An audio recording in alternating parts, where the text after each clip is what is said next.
Hello,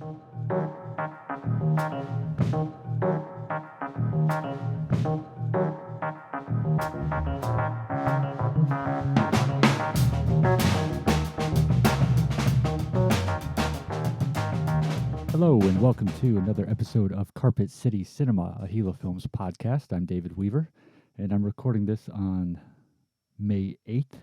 So earlier tonight, Jay Leonard, producer extraordinaire of The Last Frankenstein, was down in New York City, in the Village, for the screening of his latest directorial effort, Break Glass, at the New York Cinefest. He was down there at the end of last week to attend the opening ceremonies. Went back down again with some of his team, and they've already gotten a couple award nominations for the movie. Best Actor for Ricky DeRosa, this is his first time working with Jay, and then Best Actress for Susanna Bourne, who had also been in Jay's previous movie, Middletown. And Jay said that the response from the festival, the encouragement from it, has really been strong. So we're really excited for him and his team. Big shout out to all of them. Again, this film had a couple of the cast members from The Last Frankenstein: Keely Sheridan, Jeff Riano, and Jorge Luna. So props to them all for getting into this festival and screening in New York City, which is just an awesome experience. More specifically, Last Frankenstein, not too much new to report. I did get an email from the distributor just confirming they received the drive, so that process is in motion. Gotten some more writing done on the sequel script. Picked up another book I might use for research, not sure yet. But so just kind of more of the same, but all heading in the right direction with that. In the physical media realm, a very exciting announcement was made a few days ago, which actually does kind of touch upon Gila Films.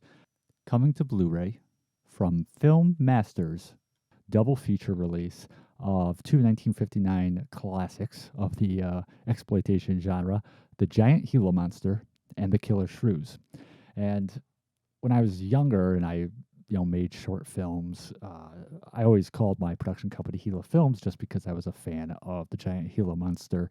Not even, my favorite film or my favorite B movie or anything even at that high level. I just really enjoyed the film and just took that as applied that title to the name of the so-called production company that made whatever shorts I was doing back in the day. And when it came time to make The Last Frankenstein, I was kind of like, I should probably come up with an actual name for a company going forward, just to have something consistent. And I wrote a list of all these ideas I had, trying to come up with something that sounded appropriately mid-century, and I didn't think of anything that really totally sat well with me, and I was kind of running out of time. I was just like, well, we're just sticking with Gila Films, which, as I mentioned in a podcast interview I did once to promote The Last Frankenstein, I like the name, but it's also kind of a difficult name because so many people mispronounce it. It's Gila Films or Gila Films or whatever, Gila Films. But that origin is tied to the Giant Gila Monster. But the Giant Gila Monster and the Killer Shrews were two movies that came out in 1959, shot in Texas by the same group of people, produced by Gordon McLendon, who was a really influential figure in radio history. And also helping him produce the movies was actor Ken Curtis, who most people know as Festus on Gunsmoke. He was also in a number of John Ford movies. And both films were directed by Ray Kellogg, who later was the co-director on the John Wayne movie, The Green Berets. And The Killer Shrews, well, I should start with The Giant Gila Monster, because that's really the main feature of the Blu-ray, it seems like. The Giant Gila Monster, it's a lot of fun. And obviously, of course, both these movies have been understandably riffed by Mystery Science Theater 3000. But The Giant Gila Monster, which is just exactly what the title promises, that's always got a place in my heart. Just I'm a big fan of Don Sullivan, the lead actor in that movie. He made a handful of cult movies in the late 50s. For this one, he also wrote the songs he sings in the movie, but he was in Teenage Zombies for Jerry Warren, The Monster of Piedras Blancas, and another movie that's very close to me, The Rebel Set, in which he gets kind of cast in an atypical role as a heavy. And it's just a fun movie, some nice barren Texas wasteland landscapes. Lisa Simone, who was a French actress, who she didn't have really much of a career, but she was in Missile to the Moon, another cult film. This was kind of her big starring role that she was known for. But she plays Don Sullivan's girlfriend in the film, and she's got a nice presence to the movie. There's also a rather unforgettable character in the movie, a radio DJ, Horatio Alger Steamroller Smith. And it's just like I said, it's just a fun flick. And the the cover art, which has been released, advertises it as newly restored 4K scan from 35 millimeter archival materials. Now, both these movies are in the public domain. I don't know if the original camera negatives for these even exist anymore. But I have faith that if they had some good elements, that this was going to turn out good. Then the Killer Shrews. Now that's like I said, kind of almost being looked at as like a bonus feature. I think on the disc it says includes a restored HD print of the Killer Shrews. So I think reading between the lines, probably what materials they have for that film, I'm guessing aren't quite as up to par as the Gila Monster ones. But yeah, Killer Shrews. That stars James Best from Dukes of Hazzard fame, and it's about a small scientific outpost on an island where James Best brings a supply ship to, and arriving there, he finds out that due to the scientific experiments being conducted there have been created these dog-sized man-eating killer shrews whose bite, if they even so much as bite you, scratch you with their teeth, get their saliva in you, you'll die. You'll be killed. And so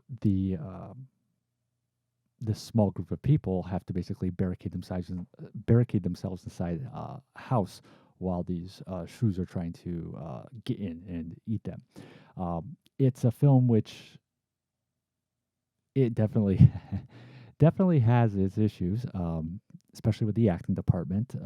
No disrespect. Gordon McLennan's actually in the movie, and I think he probably should have just stuck with radio broadcasting.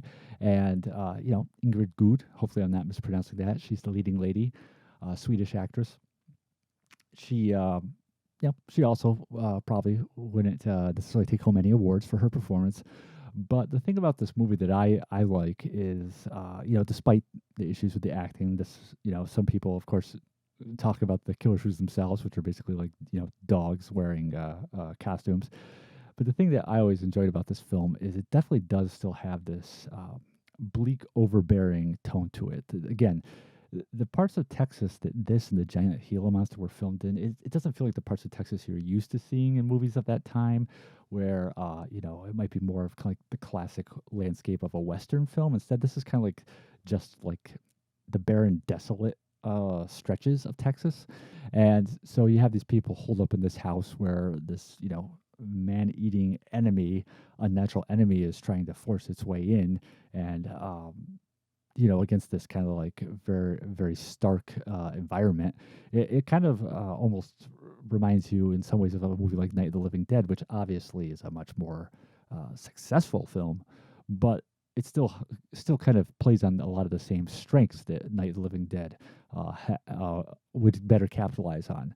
And again, has its issues, but it still is successful in kind of building that atmosphere of dread, impending doom of these, man-eating creatures trying to get closer and closer to you as you're stuck inside this small location and surrounded by them, and you really don't have a way out.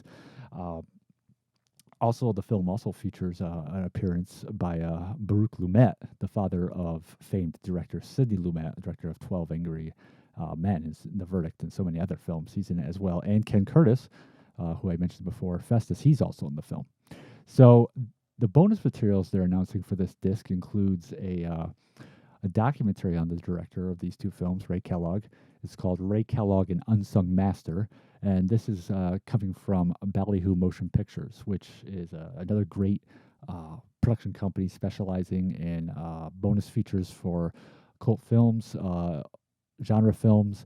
They did a great feature-length documentary on American National Pictures, which was included on one of the Mystery Science Theater discs. They are responsible for the documentary on cult filmmaker William Griffey, which was called They Came from the Swamp. A great film. Check that one out.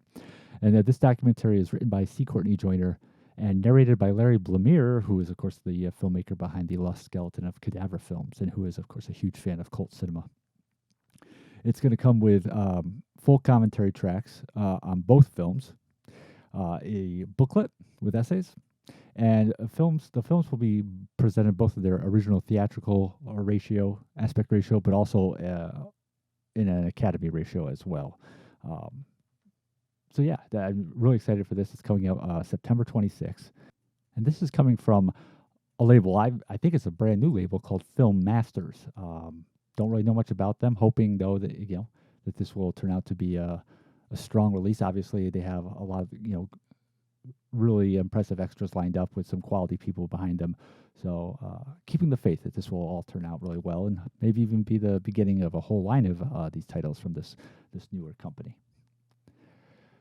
So elsewhere in media news, we did have a passing I just wanted to touch on real quick, which is Patrica Hamilton passed away, age 86. She was a Canadian actress who I grew up being very familiar with because my family and myself are big fans of the classic 1985 Canadian TV movie Anne of Green Gables and its 1988 sequel Anne of Avonlea.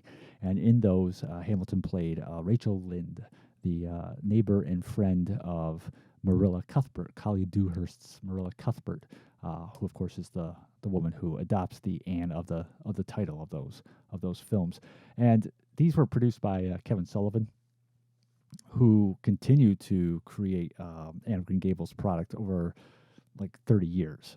There was a TV show called Road to Avonlea, which also had its own Christmas special. There was an animated show. They did 2 more Anne TV movies. And in all of these, Patrica Hamilton kept coming back to play this role, so she actually played it for over 30 years. But also as a horror fan, people are familiar with her, as am I, for playing a key role in one of the all-time great Canadian horror films, the original My Bloody Valentine. And she played Mabel, who is the unfortunate townswoman who has a run-in with a drying machine in a laundromat that does not go well for her. But she also showed up in movies like Hal Ashby's The Last Detail. She provided the voice of the adult Addie Mills that narrates the classic 70s TV movie The House Without a Christmas Tree with Jason Robards and Lisa Lucas. And she also provided the same service on the first sequel, The Thanksgiving Treasure. Her performance as Rachel Lynde did win her a Gemini Award, which was at the time Canada's equivalent to the Emmys. So a great career. A lot of performances that speak to my nostalgia about my youth, as well as my love for Canadian cinema and Canadian horror films. So definitely, props to her for that career, and sad to see her move on. So last night I took a trip to the pre-code era for a movie I watched. The pre-code movies are films that basically came out in this period in the late 20s to early 30s.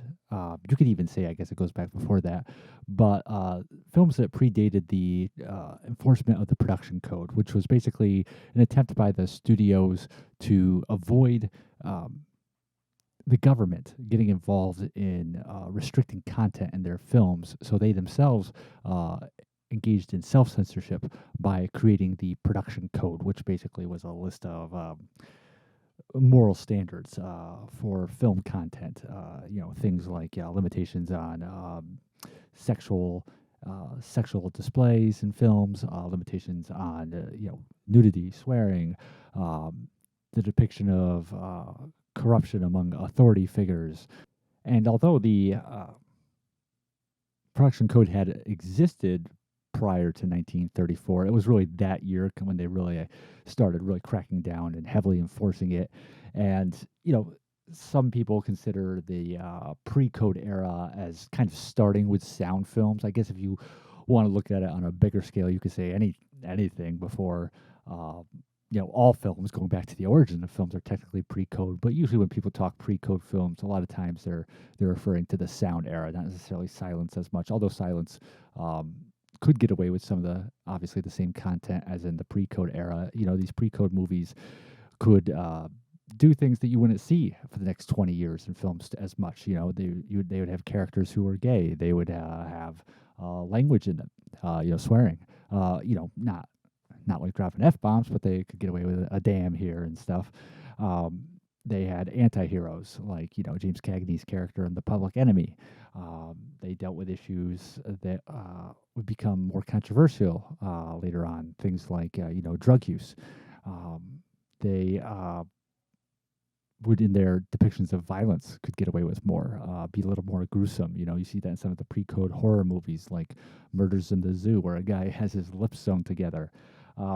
They just, it was just a time where you could show more on screen, and because they were afraid that the government would get involved and start, putting their own censorship on their industry, the film studios decided, "Oh, we'll do this ourselves. We'll take control of this." And then, of course, by post World War II era, going into the 50s, people were pushing back against the code. I think there was just a sense of the difference between what was being portrayed in films and real life. Yeah, World War II obviously brought home a darker side of life to audiences. And that's where you kind of, after World War II, you see like the rise of the film noir movement, where you again have kind of like the anti-hero come back. You have a darker style to filmmaking itself in those movies. You have this boon in social issue films, the movies of Stanley Kramer, films dealing with things like racism and mental illness and alcoholism. And people just kept pushing. The filmmakers would push more and more against the boundaries of the codes, and doing things in films that they weren't really supposed to. Otto Preminger, of course, it was a key figure there with movies like The Man with the Golden Arm, which dealt with drug addiction, with the Frank Sinatra film, the comedy The Moon is Blue, which was considered sexually controversial at the time, and this, of course, led to the rating system coming about in the late 60s, where it was, the approach was basically like, all right, people want to see, a representation of reality, which is going to include the things that the code wouldn't have allowed for. And so rather than trying to stop the unstoppable, we're going to just instill a ratings code, the MPAA. And so we'll have, you can put the content you want into a film, and then we'll just have this a rating applied to it. And of course, now, 50, 60 years later, with streaming taking such a prominent position in the industry, the rating system is kind of even losing its meaning. Obviously, still a huge theatrical market going on. So it's not dead, but everything's on YouTube, Netflix, all these apps, and anybody can just sign into these. So it really kind of loses any meaning, the idea of like a rating system. It used to be a time, for example, Dawn of the Dead, the classic horror movie that came out in 1978, that was released as unrated. Now back then you would have known that what that would have meant. That would have meant like, okay, this is a really extreme movie, because they would have gotten worse than an R if they had gotten a rating, and they didn't want to do that. So it's just going to be unrated. And nowadays everything's like unrated. Like my movie, The Last Frankenstein's an unrated film, because I know it's not going to really have a wide theatrical release. I'm not going to bother trying to get a rating from the MPAA. So it's just unrated. It'd be like a TVMA, I guess. And so, it's just interesting how those terms have changed over time. But to go back to the movie I watched last night, Double Door is the name of the film, a Paramount movie from 1934. It's kind of, really pushed a lot as this kind of gothic chiller with melodramatic aspects, but I would say it's kind of the reverse in watching it. It's more a melodrama with some gothic chiller aspects in it near the end. But the film, it's based on a play of the same name by Elizabeth A. McFadden, and it's about the Van Brett family. a very wealthy family living in New York City, 1910. And the head of the family is a woman named Victoria Van Brett, played by Mary Morris, recreating her role from the stage. And she's a bitch, frankly. She's a horrible person who is very domineering over her younger middle-aged sister, Caroline, played by Anne Revere, and their younger half-brother from a different mother, Rip Van Brett, played by Kent Taylor. And she's very disapproving of a marriage that's now happening between Rip and a nurse he fell in love with, Anne Darrow, played by Evelyn Venable. And she's against the marriage. She's against the idea of him marrying a commoner. She's doesn't like the idea of this woman having any access to their fortune. She's just completely unsupportive of it. She won't. The film starts out with the wedding happening in their huge mansion in Manhattan, and she doesn't even go downstairs to the wedding itself. She even has when she hears the wedding march being played on the organ, she instructs the servants to mid playing to lock up the keyboard and stop the music during the wedding march. But Rip and Anne, his new bride, are determined to make a new go of it. They go off on their honeymoon, and of the mindset that they should, within reason, try to appease Victoria. But it just becomes obvious with time that Victoria is not interested in being appeased. That she wants to destroy this relationship. That she wants to bring Rip back under her control, and she'll go to any means to do that. She hires a private investigator and tries to insinuate that Anne is being unfaithful to her husband. She tries to actually buy her off.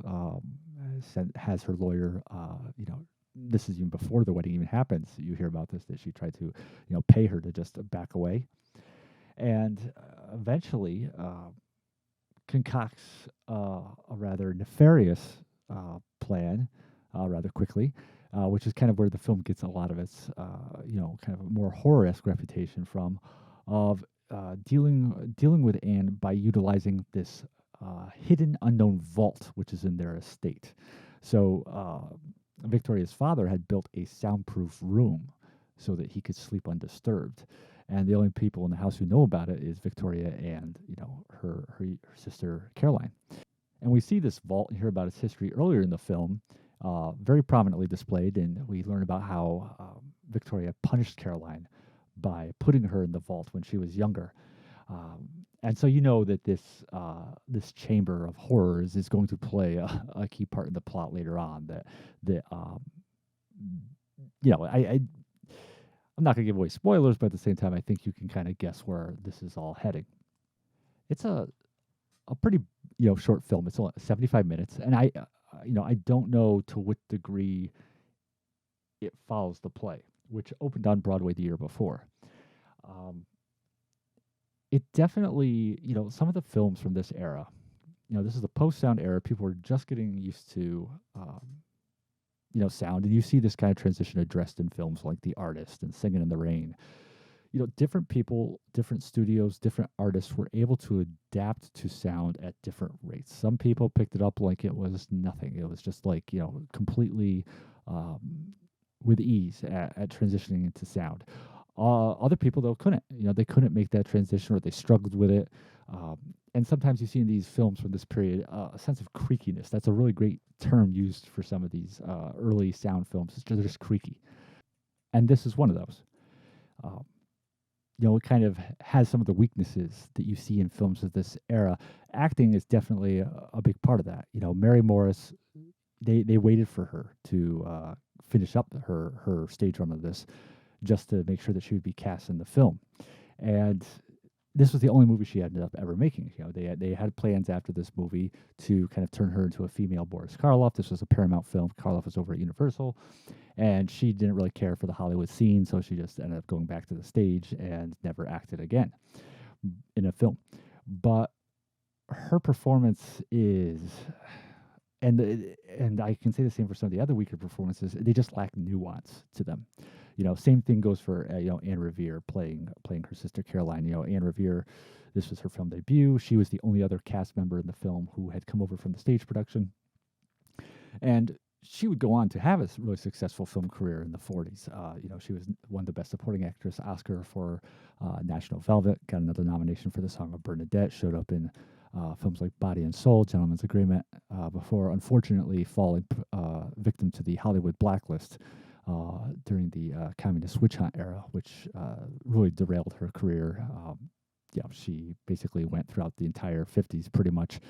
I think A Place in the Sun was the last film she had released prior to her blacklist, and for the next 10 years, she didn't appear in any film projects or TV projects until the 60s when she got work on some soap operas, and actually didn't make an appearance in a feature film, I think, until the early 70s. But she, even though she became more natural in her performances with time as her career progressed, both her and Mary Morris really their performances really again they lack fine detail. They lack that kind of like realistic nuance to them. Caroline, the character of Caroline, Anne Revere's character, is supposed to be someone who's more emotionally fragile, someone who has, you come to understand, has been psychologically manipulated, emotionally abused by her older sister. But she plays it very broadly. She brings a theatrical performance to the role, which goes beyond just communicating this idea of instability and just kind of turns her into this kind of two-dimensional character. And likewise, the character of Victoria, played by Mary Morris, again, there are so many moments in the movie where you're just expecting her to twirl a handlebar mustache and, let out a good wah laugh,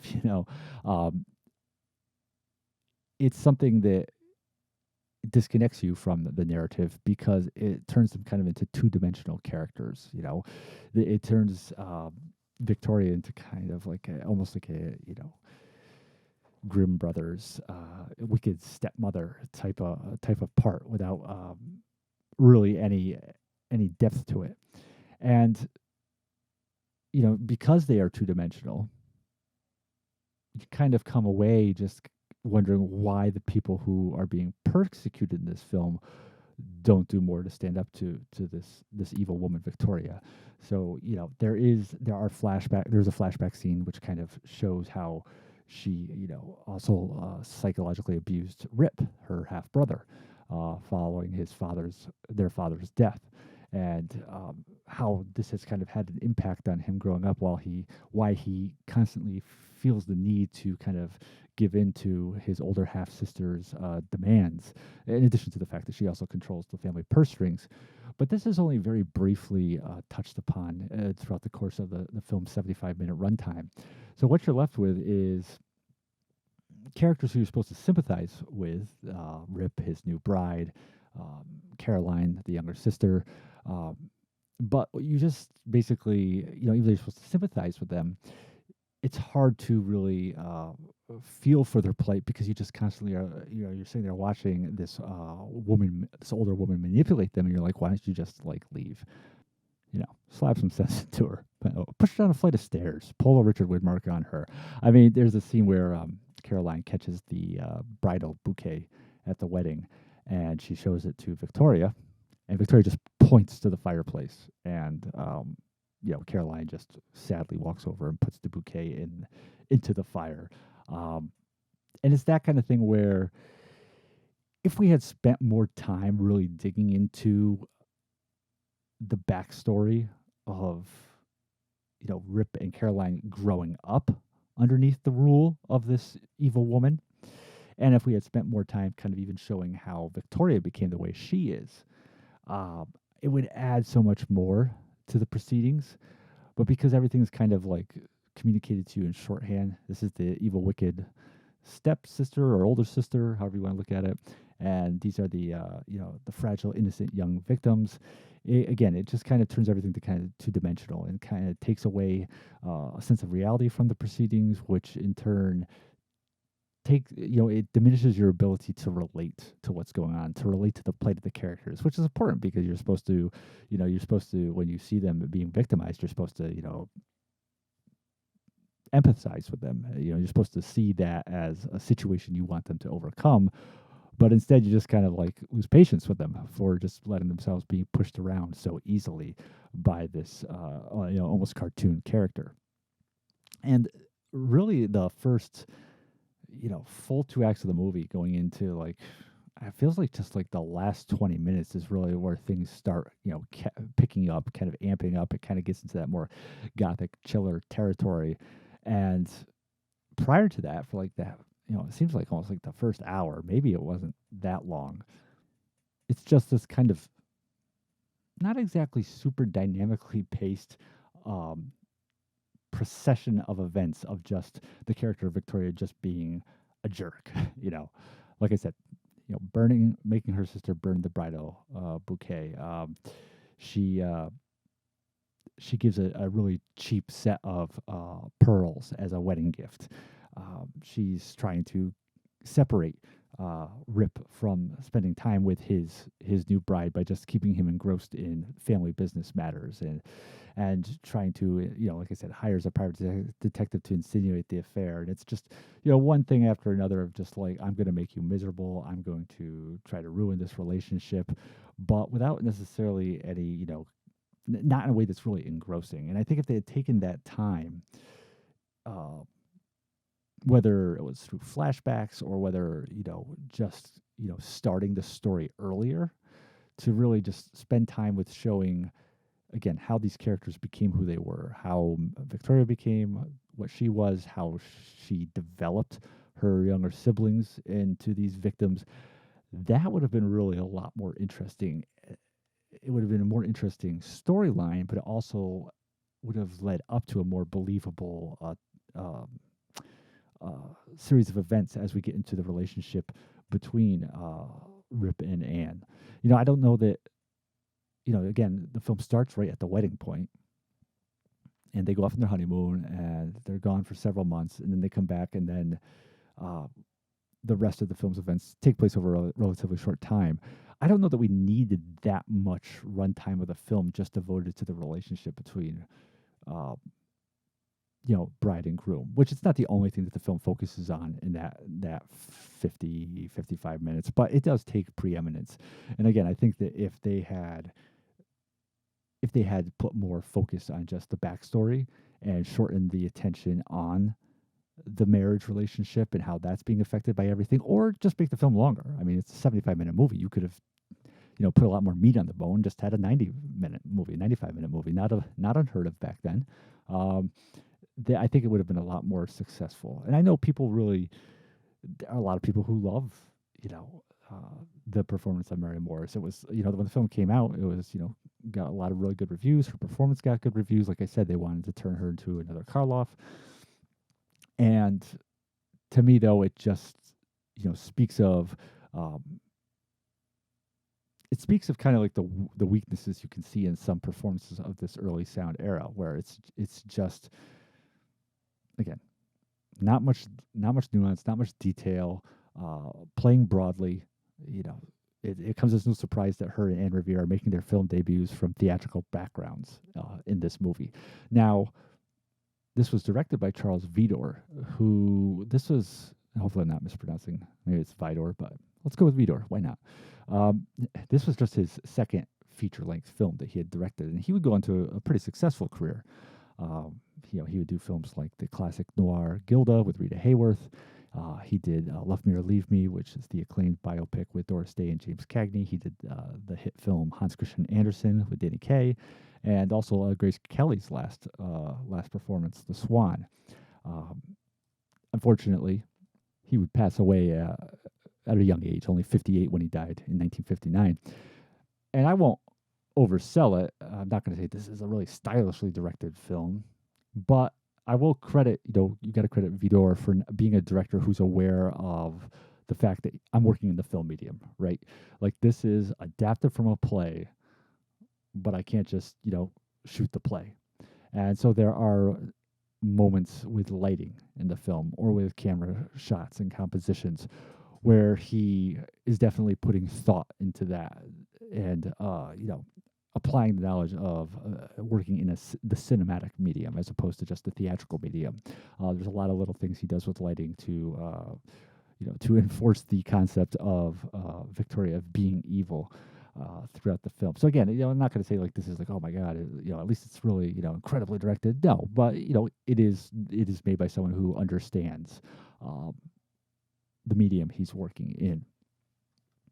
It's interesting though because this is the same year The Black Cat came out over at Universal, the first of the horror films to team up Boris Karloff, and Bela Lugosi as horror stars, and directed by Edgar G. Ulmer. And it's interesting because that completely kind of opposite of Double Door is a film that really just holds up incredibly well. It's a crazy film. It touches upon everything: devil worshippers, people being skinned alive.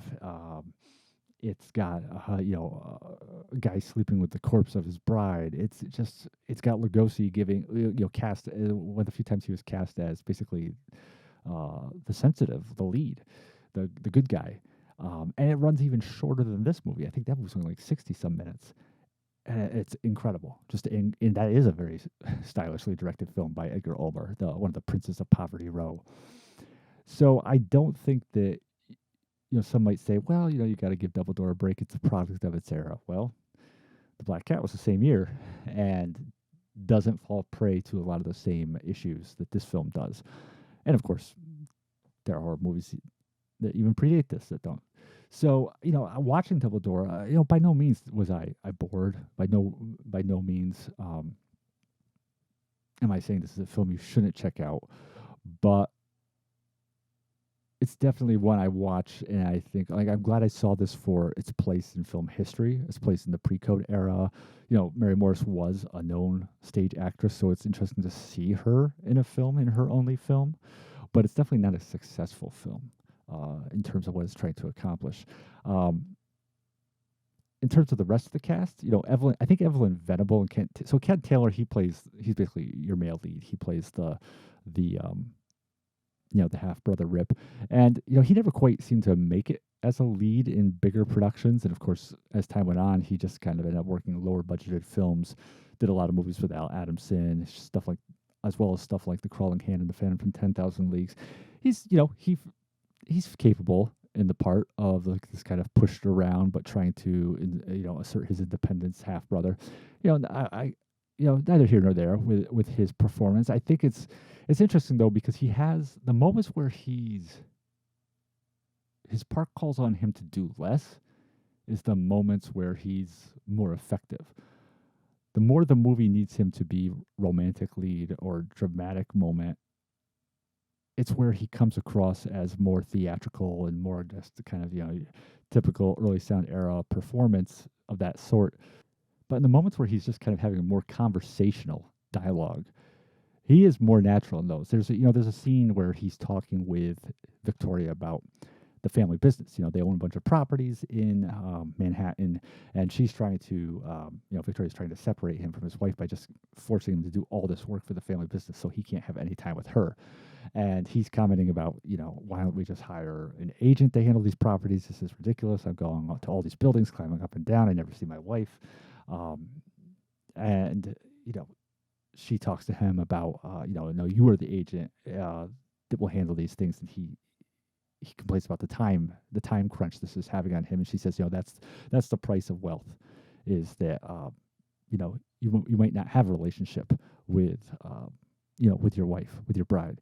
And, he comments about how, the price is too high, perhaps, and how he doesn't really, to hell with the legacy of this family of generations of wealth and status.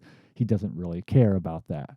And it's one of his, one of the better moments in the film, in terms of just, especially in the parts of the film that are prior to the more gothic elements later on. It's just an interesting conversation about wealth. And there are moments like that in the film where, again, it's just a conversation between two siblings where it's not always calling. I mean, it has its moments even in that scene where it's not calling for the most dramatic, display from Kent Taylor, where he comes across as more natural.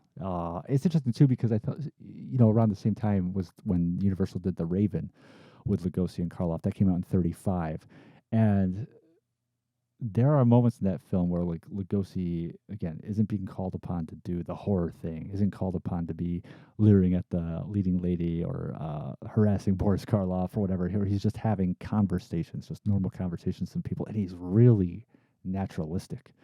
Um, as opposed to some of the horror moments where he might play it a little more broadly. And so kind of Kent Taylor kind of has that aspect to his performance. Again, speaking to that scene about the conversation between Victoria and Rip, where they're talking about money and wealth and all that stuff. Um, it's interesting because there's a line where he says, "Why don't we just sell these properties?" And she responds, never sell on the island of Manhattan." And it's just something I've seen a lot of films from this time period, and to have the scene that kind of really dives a little bit more into the relationship of wealth to land, specifically within New York City.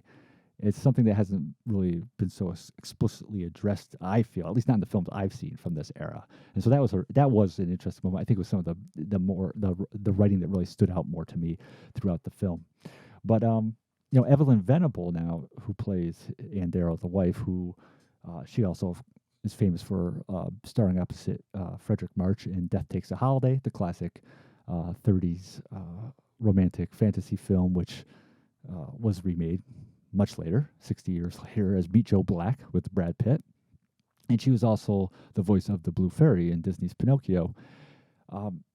She definitely, again, has kind of some of those qualities of a 30s movie acting, Hollywood acting, a little not terribly so. Not I wouldn't by no means theatrical in nature, theatrically broad, but she does have some moments where her performance comes off as a little more emotive than it needs to be in an unrealistic way. But she's still, I think that she's one of the stronger performances overall. She has a really effective way of communicating her character's struggle to just find good in life for her and her husband. She knows that Victoria is a horrible influence, and her first approach, of course, is just to find common ground. But as the situation becomes more, disastrous and more untenable, she realizes it's kind of about just like saving her and her husband, and her struggle to constantly find hope and find salvation in this situation. She does a really good, like I said, she does a really good job of messaging that. She's definitely someone who I'd like, I see her performance in this film and it kind of stands out in comparison to some of the others. And it's definitely someone who I'm like, oh, I'd like to see more of what she did. I'd like to check out more of her films. Actually, one of the most naturalistic performances comes from one of the supporting cast, Sir Guy Standing, who was a British actor who had found success on the British and American stage, and then started a film career in the early 30s. He had actually worked with Evelyn Venable prior to this in Death Takes a Holiday, and he showed up in movies like The Lives of a Bengal Lancer, Lloyds of London. Sadly, he passed away just a few years after this film, 1937, when he was only 63 years old. But he plays the family's lawyer, Neff, is the name of his character. And I think that his performance is definitely one of the more effectively understated in the movie, even though, again, it's not a huge part, but it's a significant part. It plays definitely as especially near, with the film's ending, he's key to the events, and it was definitely something that stood out to me as one of the more, like I said, natural, realistic performances in the film. Now, this movie had never had a physical media release of any type, to my knowledge, until this recent Blu-ray came out from Kino Lorber. Again, the great label, doing some great work here, doing the work of God. They put out on Blu-ray with a couple different commentary tracks. So it's, again, this is not. This falls into that category of movies where I think I talked about this. Another review where I'm like, well, I'm not going to tell you it's good, but it is definitely something worth checking out. It's worth checking out for, again, just the history of being, the sole film of Mary Morris, as well as Anne Revere's first movie. Um, I I hesitate to push too much. It is a pre-code film. The pre-code element, I would say, is rather limited in this as compared to other pre-code movies in terms of content. I mean, there's a moment where Rip says "damn," which you know how big a deal that was in Gone with the Wind in 1939, 5 years later, which just kind of speaks to the what the code had done to Hollywood. But whereas in this movie, I don't know that it was really of any great concern that he said that because, like I said, this is pre-code. But I think that's as far as it gets in terms of pre-code content. Not much in the way of scandalous sexual or violent content going on. The film does advertise itself in the opening credits as being based on the play that made Broadway gasp. And I don't know to what degree, again, I don't know to what degree this film stays true to the play, if and to what degree that title card, the opening credits, is just being promotional or really accurate, because I don't know how much really happens in this movie in terms of content that's really that, like, oh my god, that was, I can't believe they just did that. I think I have a feeling that probably the ending of the film, which you can see coming a mile away, I'm guessing that is where this would have gotten, this film or the play it was based on would have gotten the reputation as being the play that made Broadway gasp, or being something chilling or in any way alarming.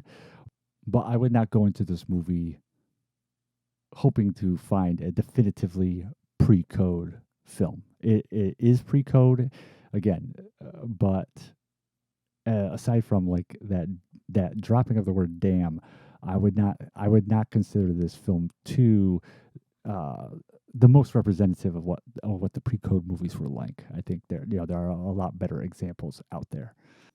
Real quick though, the movie doesn't really have much of a score in it, but it does open very effectively with a bit of classical music, Johann Sebastian Bach's Toccata and Fugue in D minor, which memorably was one of the pieces of classical music used in Fantasia. Nice touch, though. It was a nice touch because I like that piece, and it plays well for the opening credits. Mary Morris, by the way, she would die in the year 1970, age 74. But yeah, like I said, only movie she ever made, when she would have been just shy of 40 when she made this. So Double Door, definitely, again, check it out. It's a film worth watching. It's got the 2 commentary tracks. But again, I would just, if you're going into it with the expectations of it being a great example of pre-code, if you're going into it with the expectations of, wanting to see this kind of like, mid-30s horror film, it's not, I don't think it's those things. And I don't think what it's trying to be it's effective at. Again, would have liked to see more of the backstory, the history of this family, and some more restrained acting. But it's definitely falls into that category where I still recommend checking it out for what it does offer and its place in film history. So I think that's going to be about it then for tonight, and we will be back next week. In the meantime, just keep spreading the good word of The Last Frankenstein. We're over 1,100 views on the YouTube page, which is phenomenal. That's just great to see that.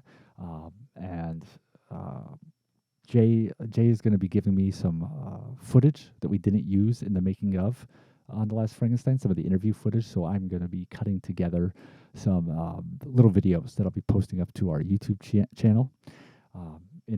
Some segments with cast and crew as we go into the release of the Blu-ray and DVD. So hopefully we'll start getting those up soon for you as well. But yeah, thank you for your support. If you have any questions for the podcast, shoot us an email over at carpetcitycinema at gila-film.com. And thank you for listening.